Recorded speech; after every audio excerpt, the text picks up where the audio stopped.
Total preparation Jankipuram Lucknow के online programme में आप सबका स्वागत है। दोस्तों, साप्ताहिक करंट अफेयर्स के इस वीडियो में हम लेकर आए हैं 9 मई से 15 मई तक के महत्वपूर्ण करंट अफेयर्स के प्रश्न।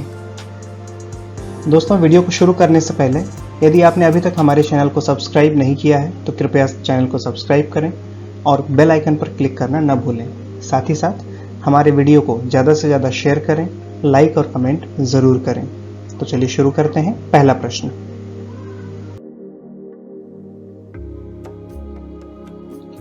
हाल ही में किस राज्य के सोहराई खोवर पेंटिंग को भौगोलिक संकेतक टैग प्रदान किया गया है?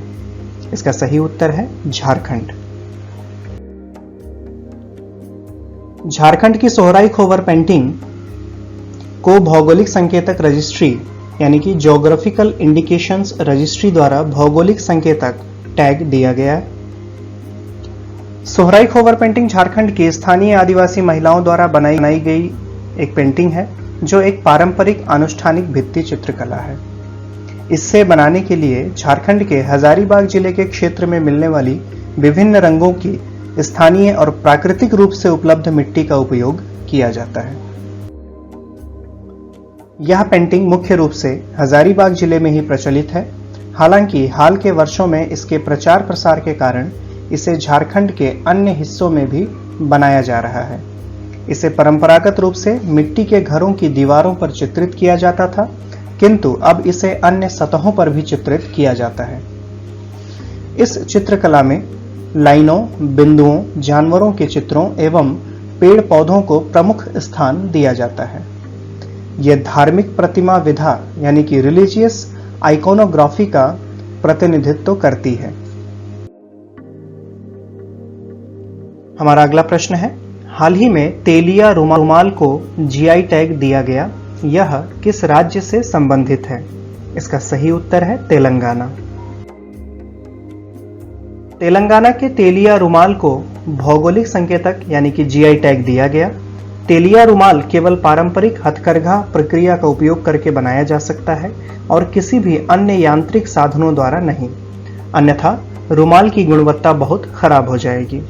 हैदराबाद के निजाम के राजवंश के दौरान आंध्र के तेलंगाना क्षेत्र के एक छोटे से पिछड़े गांव पुट्टपका में लगभग 20 परिवार हथकरघा बुनाई में लगे हुए थे, जो अमीर मुस्लिम परिवारों और निजाम शासकों द्वारा संरक्षित थे। तेलिया रुमाल को सूती कपड़े में जटिल हस्त निर्मित प्रक्रिया द्वारा बनाया जाता है, जिसमें 3 विशेष रंगों काले, लाल व सफेद में विभिन्न प्रकार के डिजाइन एवं रूपांकनों को प्रदर्शित किया जाता है। तेलिया रुमाल को राजस्थान में स्थित अजमेर शरीफ दरगाह पर भी चढ़ाया जाता है। हमारा अगला प्रश्न है, प्रधानमंत्री ने किस नए अभियान के तहत 20 लाख करोड़ रुपए के विशेष आर्थिक पैकेज की घोषणा की? इसका सही उत्तर है आत्मनिर्भर भारत अभियान। प्रधानमंत्री ने विशेष आर्थिक पैकेज की घोषणा की। यह 20 लाख करोड़ रुपए का व्यापक पैकेज है। इस पैकेज में भारत की जीडीपी के लगभग 10% के बराबर धन आवंटित की गई है। इस पैकेज से बड़े उद्योग और एमएसएमई सेक्टर को राहत मिलने की संभावना है। हालांकि इस पैकेज में आरबीआई के फैसले भी शामिल हैं, जिसमें उसने बैंकों और म्यूचुअल फंडों को लिक्विडिटी प्रदान की है।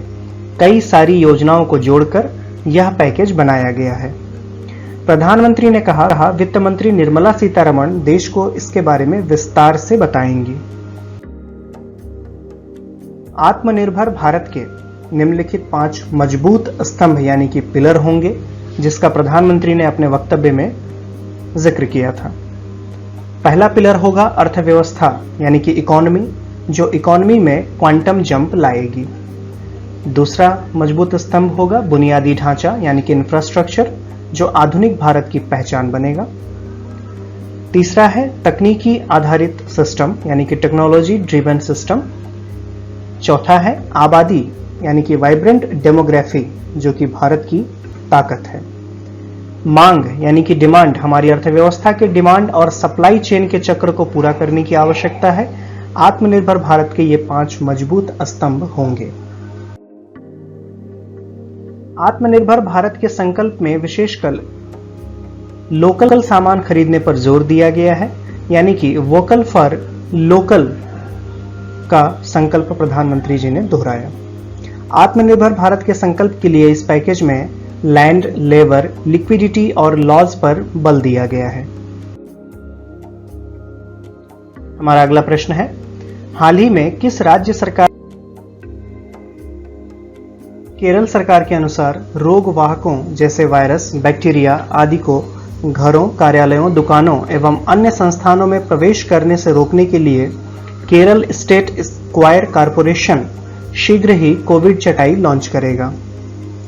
इस चटाई के विकास में राष्ट्रीय क्वायर अनुसंधान एवं प्रबंधन संस्थान यानी कि national coir research and management institute Kerala state coir corporation की मदद कर रहा है। केरल स्टेट क्वायर कॉरपोरेशन ने इस चटाई के 3 मॉडल पेश किए हैं, जिन्हें Shri Chitra Tirunal institute for medical sciences and technology द्वारा अंतिम रूप दिया जा रहा है। कोविड चटाई को तैयार करने के लिए रबर या प्लास्टिक से बने होल्डिंग ट्रे में फाइबर मैट BC20 मैट को लगाया जाएगा और कीटाणुनाशक को संतृप्त होने तक चटाई पर डाला जाएगा। जब कोई व्यक्ति नंगे पैर या जूता पहने हुए चटाई पर कदम रखेगा तो कीटाणुनाशक उसे साफ कर देगा।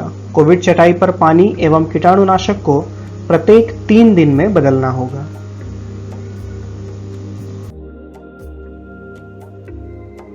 हमारा अगला प्रश्न है, हाल ही में वित्त मंत्री ने आत्मनिर्भर भारत अभियान के तहत MSME यानी कि सूक्ष्म, मध्यम व लघु उद्योगों सेक्टर के लिए कोलेट्रल फ्री बिना गारंटी के लोन की सुविधा का ऐलान किया।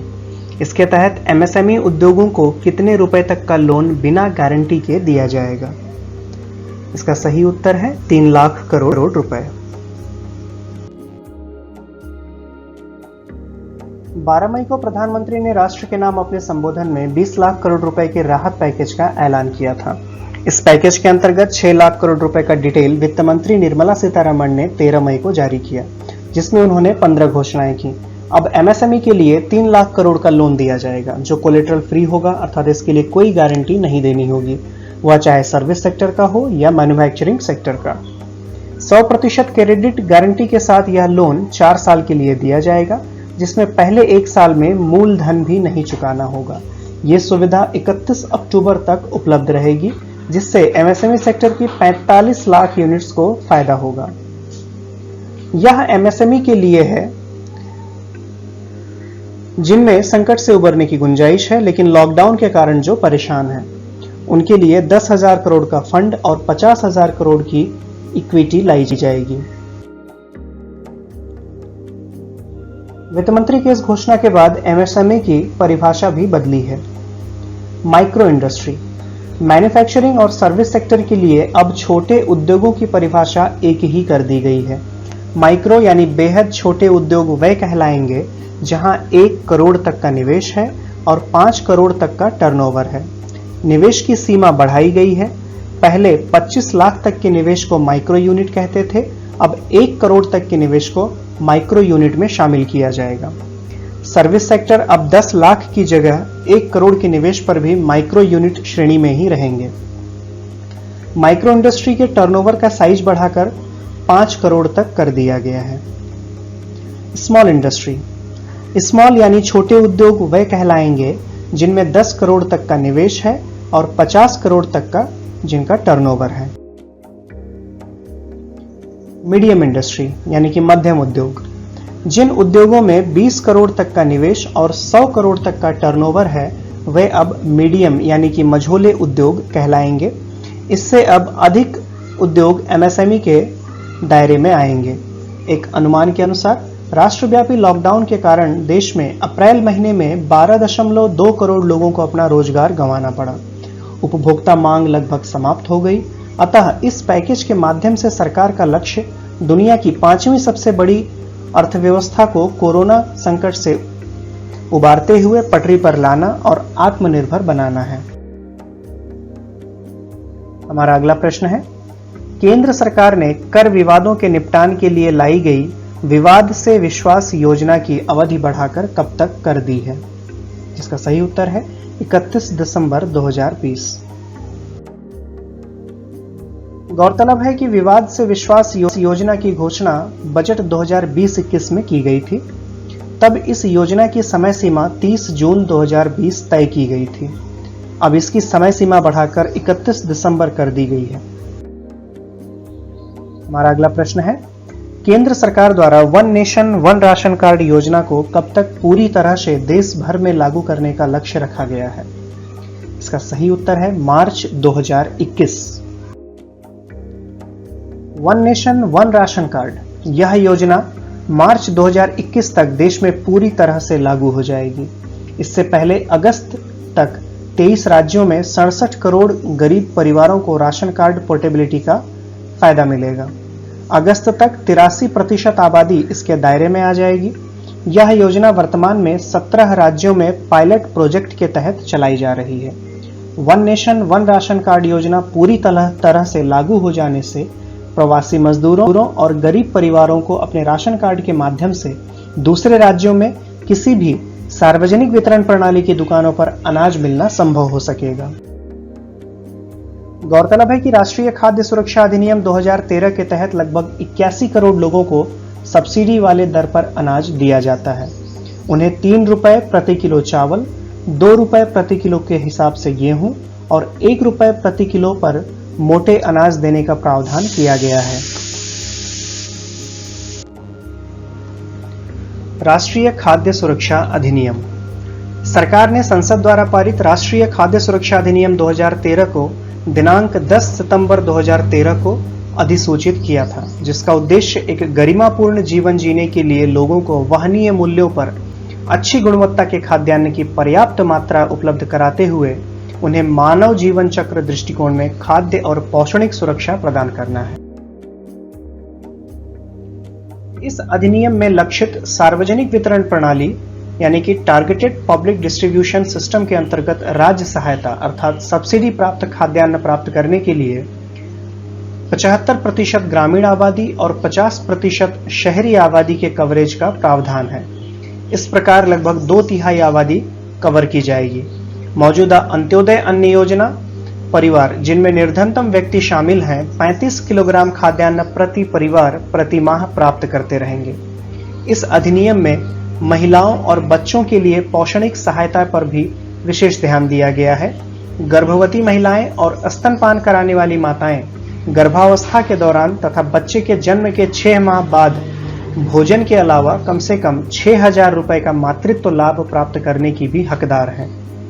14 वर्ष तक की आयु के बच्चे भी निर्धारित पोषण मानकों के अनुसार भोजन प्राप्त करने के हकदार हैं। खाद्यान्नों अथवा भोजन की आपूर्ति नहीं किए जाने की स्थिति में लाभार्थी खाद्य सुरक्षा भत्ता प्राप्त करेंगे। इस अधिनियम में जिला और राज्य स्तरों पर शिकायत निपटान तंत्र के गठन का भी प्रावधान है। पारदर्शिता और जवाबदेही सुनिश्चित करने के लिए भी इस अधिनियम में अलग से प्रावधान किए गए हैं। अधिनियम के कार्यान्वयन की वर्तमान स्थिति, यह अधिनियम सभी राज्यों संघ राज्य क्षेत्रों में क्रियान्वित किया जा रहा है और 81.34 करोड़ व्यक्तियों के लक्षित कवरेज में से 80.72 करोड़ व्यक्ति कवर किए जा रहे हैं। चंडीगढ़, पुडुचेरी और दादरा व नगर हवेली में अधिनियम नकद अंतरण विधि में क्रियान्वित किया जा रहा है, जिसके अधीन खाद्य राज्य सहायता यानी कि फूड सब्सिडी सीधे लाभार्थियों के बैंक खाते में जमा की जाती है। इसके बाद उनके पास खुले बाजार से खाद्यान्न खरीदने का विकल्प मौजूद होता है।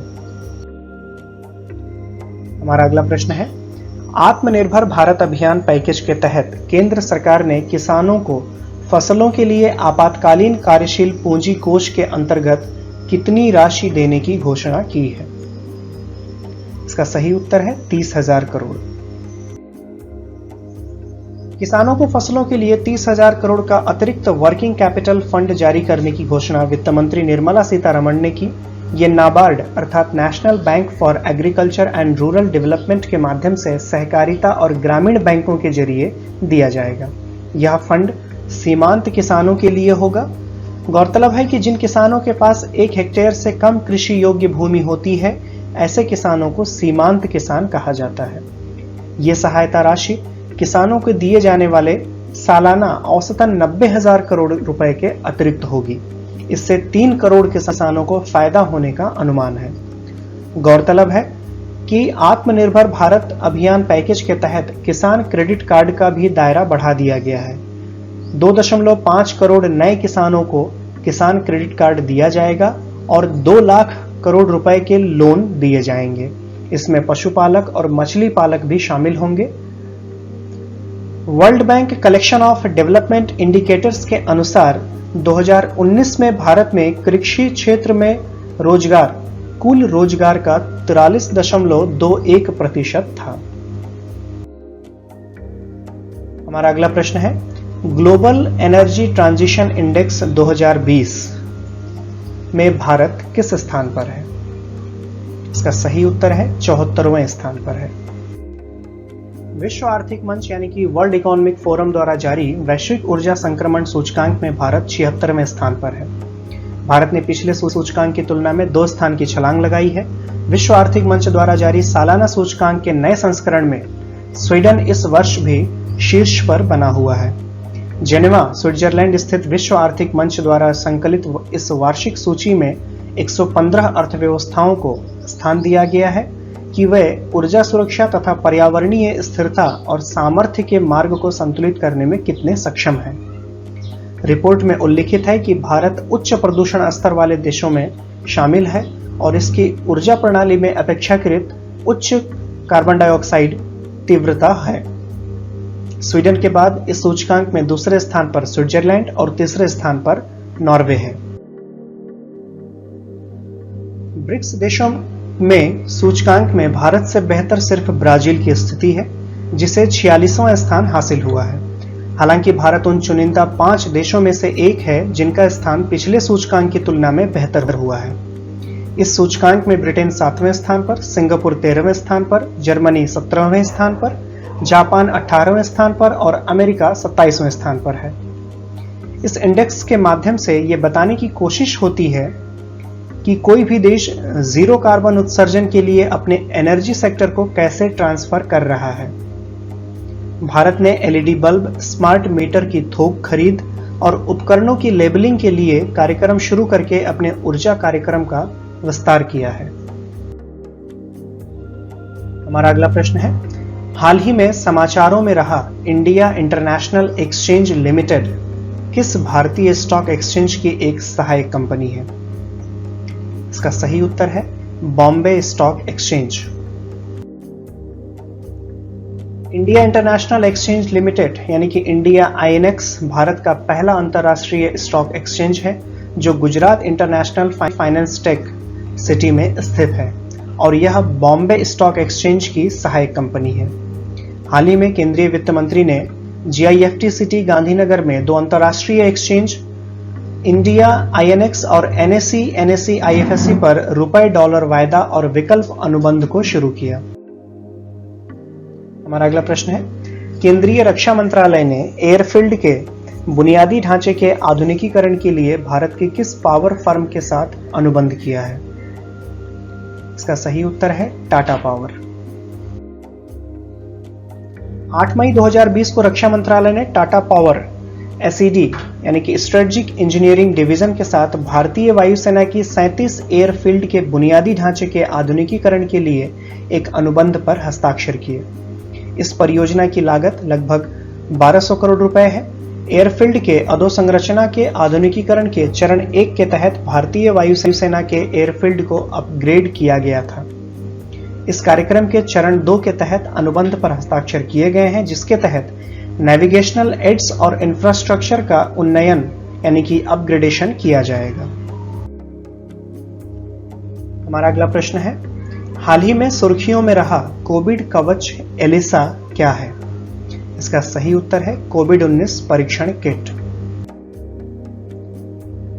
भारतीय आयुर्विज्ञान अनुसंधान परिषद यानी कि Indian council of medical research ICMR और राष्ट्रीय विषाणु विज्ञान संस्थान यानी कि national institute of virology NIV ने संयुक्त रूप से कोविड-19 के परीक्षण में तेजी लाने हेतु कोविड कवच एलिसा को विकसित किया है। यह किट कोविड-19 संक्रमण की निगरानी में महत्वपूर्ण भूमिका निभाएगी। यह किट 2.5 घंटे में 90 नमूनों का परीक्षण करने में सक्षम है। कोविड कवच एलिसा से मानव शरीर में मौजूद कोविड-19 के एंटीबॉडीज का पता लगाया जाएगा। हमारा अगला प्रश्न है, हाल ही में किस रक्षा अनुसंधान संगठन ने पराबैंगनी सैनिटाइजर ड्रूप्स विकसित किया है? इसका सही उत्तर है रक्षा अनुसंधान व विकास संगठन यानी कि DRDO। रक्षा अनुसंधान व विकास संगठन यानी कि DRDO के रिसर्च सेंटर इमारत ने defence research ultraviolet sanitiser DRUVS विकसित किया है। हैदराबाद स्थित DRDO की रिसर्च सेंटर इमारत ने mobile phone, laptop, iPad, passbook, चालान और कागज को सैनिटाइज करने के लिए एक अल्ट्रावायलेट कैबिनेट विकसित किया है। इसका उपयोग करेंसी नोटों और कागजात को सैनिटाइज करने के लिए भी किया जा सकता है। यह कैबिनेट के अंदर रखी वस्तुओं में अल्ट्रावायलेट किरणों का 360 डिग्री एक्सपोजर प्रदान करता है। हमारा अगला प्रश्न है, आरोग्य सेतु ऐप के संबंध में जारी किए गए नए दिशा निर्देशों के अनुसार डाटा को अधिकतम कितने दिन तक संग्रहित किया जा सकता है? इसका सही उत्तर है 180 दिन। भारत सरकार ने हाल ही में आरोग्य सेतु ऐप उपयोगकर्ताओं के डेटा प्रसंस्करण के लिए दिशा निर्देशों का एक सेट जारी किया है। नए नियमों के अनुसार 180 दिनों से अधिक डेटा का संग्रहण निषिद्ध है। इसके साथ ही उपयोगकर्ताओं के लिए यह प्रावधान किया गया है कि वे आरोग्य सेतु से संबंधित जानकारियों को मिटाने का अनुरोध कर सकते हैं। इस तरह के अनुरोध पर 30 दिन के भीतर अमल करना होगा। नए प्रावधान केवल जनसांख्यिकीय संपर्क, स्वमूल्यांकन और कोरोना वायरस से संक्रमित व्यक्तियों या उन लोगों के स्थान डेटा का संग्रह करने की अनुमति देते हैं जो संक्रमित व्यक्ति के संपर्क में आते हैं। हमारा अगला प्रश्न है, किस राज्य केंद्र शासित प्रदेश ने एक नई पहल FIR आपके द्वार योजना शुरू की है? इसका सही उत्तर है मध्य प्रदेश। मध्य प्रदेश सरकार ने FIR आपके द्वार नामक एक नई योजना शुरू की है। यह योजना प्रदेश भर के 23 पुलिस स्टेशनों में पायलट आधार पर शुरू की गई है। इस योजना के तहत लोगों को FIR दर्ज करने के लिए पुलिस स्टेशनों का दौरा करने की आवश्यकता नहीं है, बल्कि वे 100 नंबर का उपयोग कर सकते हैं। शिकायत प्राप्त होते ही पुलिस की डायल 100 टीम शिकायतकर्ता के घर जाकर प्राथमिकी दर्ज करेगी। डायल 100 वाहन के हेड कांस्टेबल को FIR दर्ज करने के लिए प्रशिक्षित किया जाएगा। गंभीर मामलों की शिकायतों के लिए वरिष्ठ अधिकारियों द्वारा मार्गदर्शन दिया जाएगा।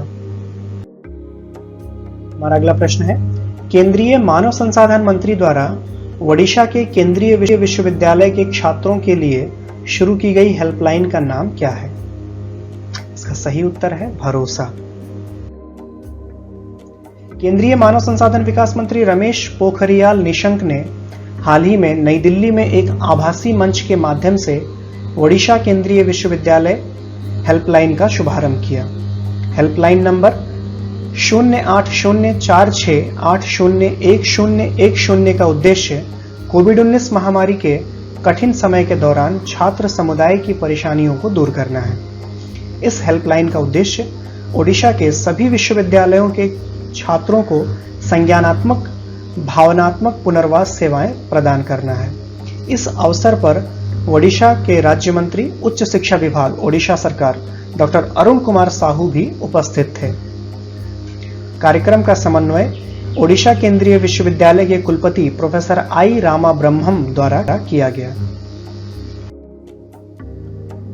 हमारा अगला प्रश्न है, कृषि मंत्रालय के लक्ष्य के अनुसार 15 मई से पहले कितनी मंडियों को ENAM प्लेटफॉर्म के साथ एकीकृत किया जाना प्रस्तावित है? इसका सही उत्तर है 1000। 11 मई 2020 को लगभग 117 मंडियों को ENAM यानी कि ENAM राष्ट्रीय कृषि बाजार के साथ एकीकृत किया गया। इससे देश में मंडियों की संख्या 962 हो गई है। केंद्रीय कृषि मंत्री नरेंद्र सिंह तोमर ने वीडियो कॉन्फ्रेंसिंग के जरिए मंडियों का शुभारंभ किया। इन ऑनलाइन मंडियों का उपयोग अब नारियल और बांस के व्यापार के लिए भी किया जा रहा है।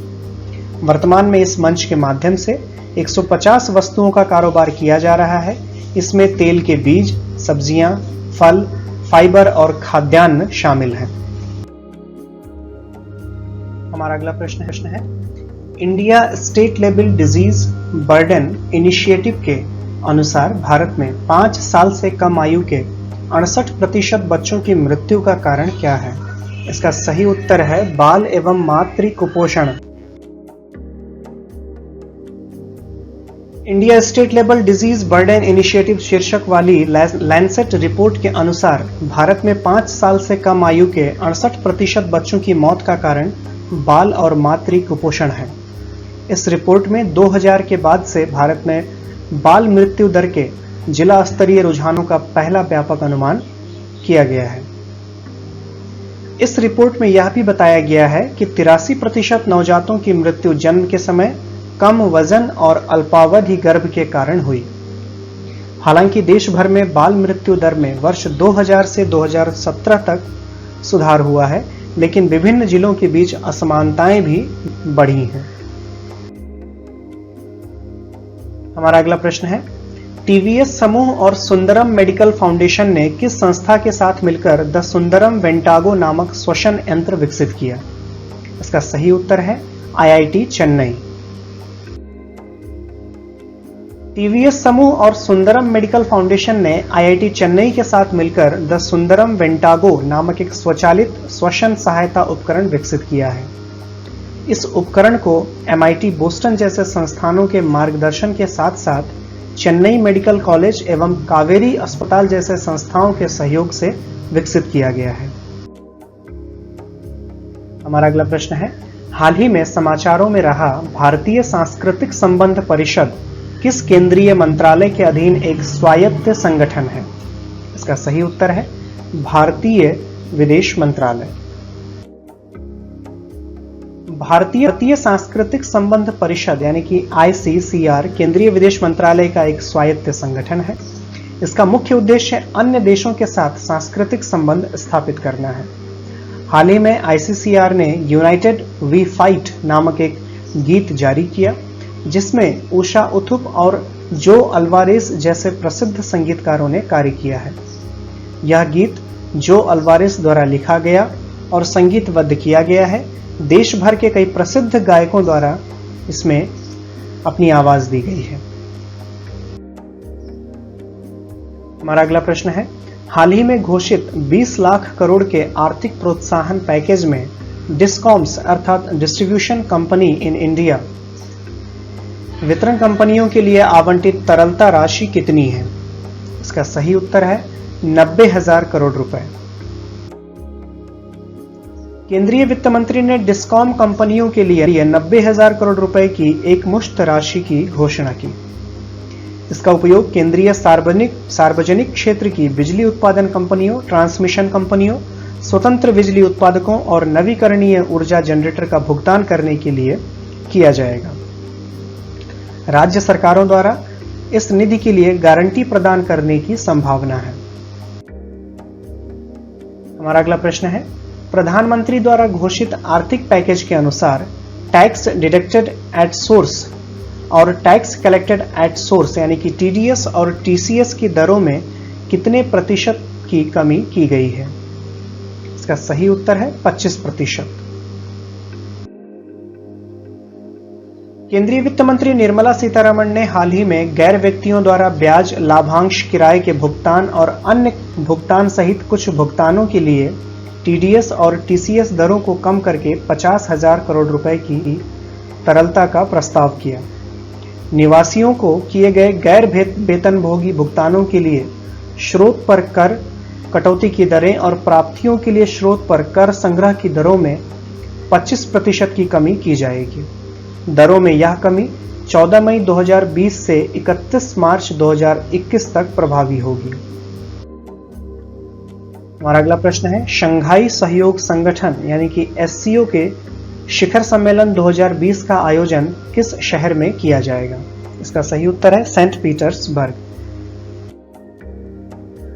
शंघाई सहयोग संगठन यानी कि एससीओ के विदेश मंत्रियों का वीडियो सम्मेलन हाल ही में कोरोना वायरस महामारी की पृष्ठभूमि में आयोजित किया गया। भारतीय विदेश मंत्री एस जयशंकर ने इसमें भारत का प्रतिनिधित्व किया।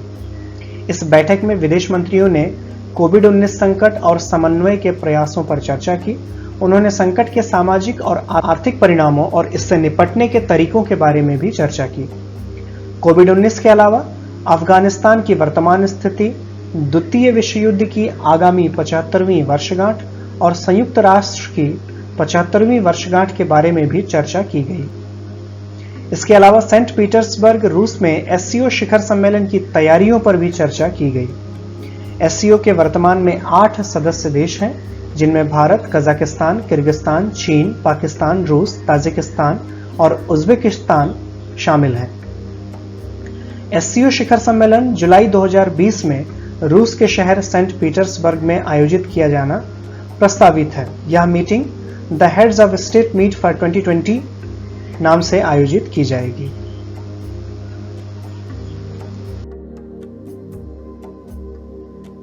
आइए जानते हैं क्या है शंघाई सहयोग संगठन। यह एक स्थायी अंतर सरकारी अंतर्राष्ट्रीय संगठन है जो कि एक यूरेशियन राजनीतिक, आर्थिक और सुरक्षा संगठन है, जिसका उद्देश्य संबंधित क्षेत्र में शांति, सुरक्षा व स्थिरता को बनाए रखना है। इसकी स्थापना 15 जून 2001 को शंघाई में हुई थी। एससीओ के चार्टर पर वर्ष 2002 में हस्ताक्षर किए गए थे और यह वर्ष 2003 में लागू हुआ था।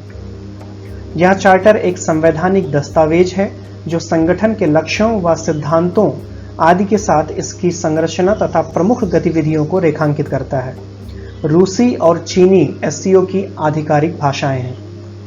वर्ष 2001 में एससीओ की स्थापना से पूर्व कजाकिस्तान, चीन, किर्गिस्तान, रूस और ताजिकिस्तान शंघाई 5 नामक संगठन के सदस्य थे। वर्ष 2001 में उज्बेकिस्तान के संगठन में प्रवेश के बाद शंघाई 5 को एससीओ अर्थात शंघाई सहयोग संगठन नाम दिया गया है। वर्ष 2017 में भारत तथा पाकिस्तान को इसके सदस्य देशों का दर्जा प्राप्त हुआ। हमारा अगला प्रश्न है, कोविड-19 महामारी के बीच भारतीय नौसेना ने मालदीव, मॉरिशस, सेशल्स, मेडागास्कर एवं कोमोरोस देशों को सहायता पहुंचाने के लिए कौन सा मिशन प्रारंभ किया है? इसका सही उत्तर है मिशन सागर। 10 मई को भारतीय नौसेना ने मालदीव, मॉरिशस, सेशल्स, मेडागास्कर एवं कोमोरोस देशों को सहायता पहुंचाने के लिए मिशन सागर शुरू किया है। इस मिशन के तहत भारतीय नौसेना के जहाज केसरी को इन हिंद महासागरीय देशों में खाद्य वस्तुएं, कोविड-19 से संबंधित दवाएं, विशेष आयुर्वेदिक दवाएं एवं चिकित्सा सहायता दलों के साथ भेजा गया है। यह अभियान भारत सरकार के रक्षा मंत्रालय, विदेश मंत्रालय एवं अन्य एजेंसियों से समन्वय के साथ शुरू किया गया है। हमारा अगला प्रश्न है, हाल ही में किस संस्थान ने स्पिरुलिना ग्राउंडनट चिक्की नाम से सूक्ष्म पोषक तत्वों से भरपूर एक स्नैक विकसित किया है? इसका सही उत्तर है केंद्रीय खाद्य प्रौद्योगिकी अनुसंधान संस्थान मैसूर। हाल ही में मैसूर स्थित केंद्रीय खाद्य प्रौद्योगिकी अनुसंधान संस्थान यानी कि central food technological research institute CFTRI ने स्पिरुलिना ग्राउंडनट चिक्की विकसित की है, जो इस वैश्विक महामारी के समय लोगों को सूक्ष्म पोषक तत्व प्रदान कर सकती है और उनकी रोग प्रतिरोधक क्षमता को बढ़ाने में सहायक हो सकती है। यह एक स्नैक है जो अच्छे सूक्ष्म पोषक तत्व प्रदान करता है।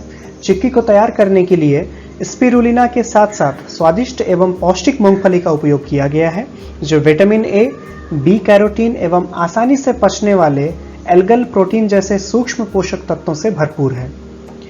CFTRI द्वारा विकसित अन्य पौष्टिक स्नैक्स जैसे न्यूट्री मैंगो फ्रूट बार और इलायची फ्लेवर पेयजल भी प्रवासी मजदूरों को खाद्य पदार्थों के रूप में दिए जाने के लिए तैयार है।